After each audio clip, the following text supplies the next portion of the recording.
afternoon. My name is Alena Shautsova. I am an immigration attorney from Brooklyn, New York. In today's live Facebook presentation, I would like to give you some updates on what changed when a person would like to claim asylum at the US border. And typically we would talk about southern border because most of the changes affect specifically the southern border, United States-Mexico border. So what changed? Well, within the past year, there were dramatic changes affecting the procedure as to how a person would claim asylum and how the procedure is going to unfold and what's going to happen.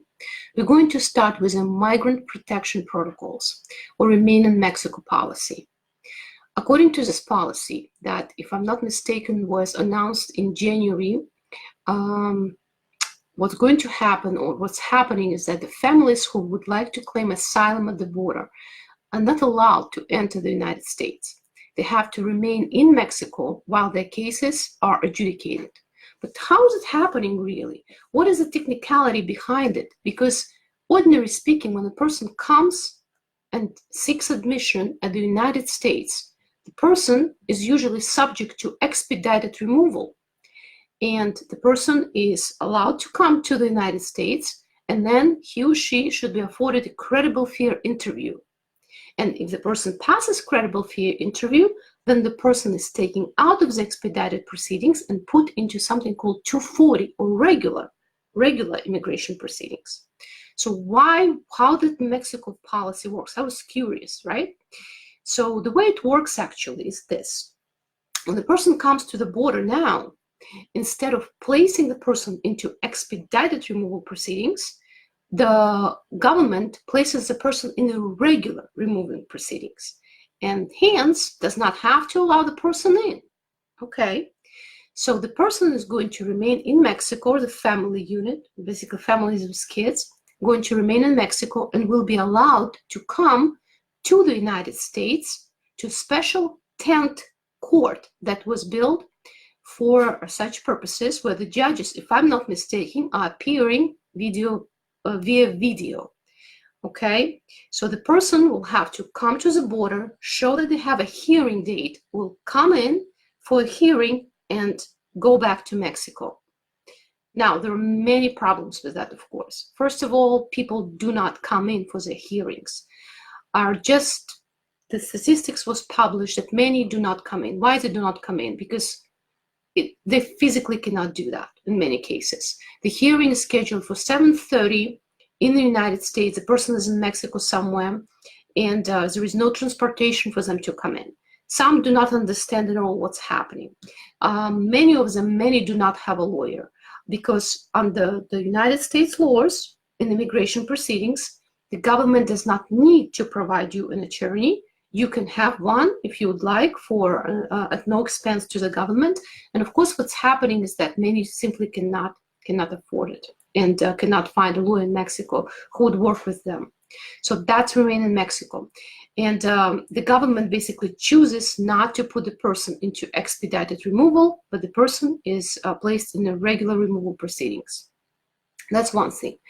Another thing that changed recently are agreements with other countries, according to which if a person who is claiming asylum at the border and who traveled through those countries, the person will be returned to one of those countries unless they're that country national. I'm talking about agreement with El Salvador, Honduras, and Guatemala. The interesting part that agreement with El Salvador does not really specify that the person has to travel through El Salvador to be returned there. All it says is that if the person who comes to the border and does not have a visa or is not subject to visa waiver, that person can be sent to El Salvador to request asylum in El Salvador. That's the plain language of that agreement. So I'm not really sure how it's going to work, but what it says now is basically anybody who would like to claim asylum who does not have a visa can be sent to El Salvador. Now, just so you know, in the past couple of years, El Salvador is one of the countries where most of the asylum seekers come from. And now we're going to send the rest of the asylum seekers to El Salvador.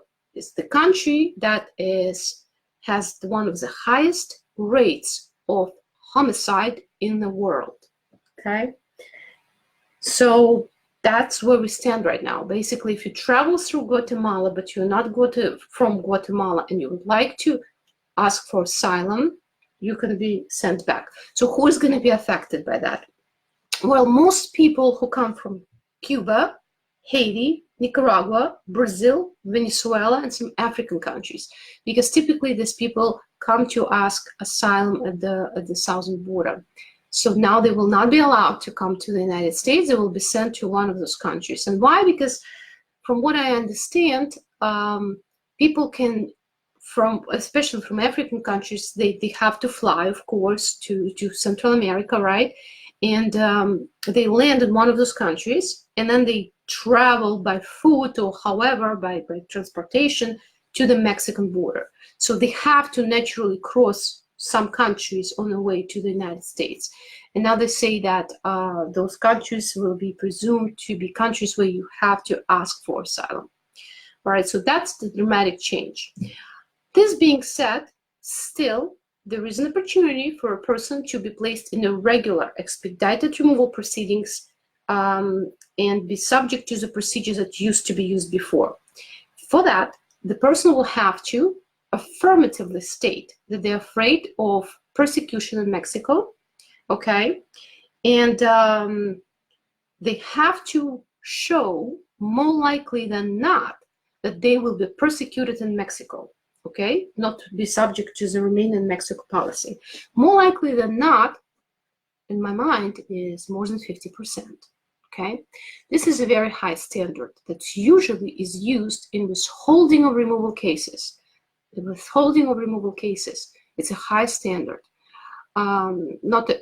It's hard to win it. It's much higher standard than a standard that would be used for a credible fear screening. Okay, so that's what's happening. And I hope this video was helpful. You can learn more about the changes in asylum law on our website.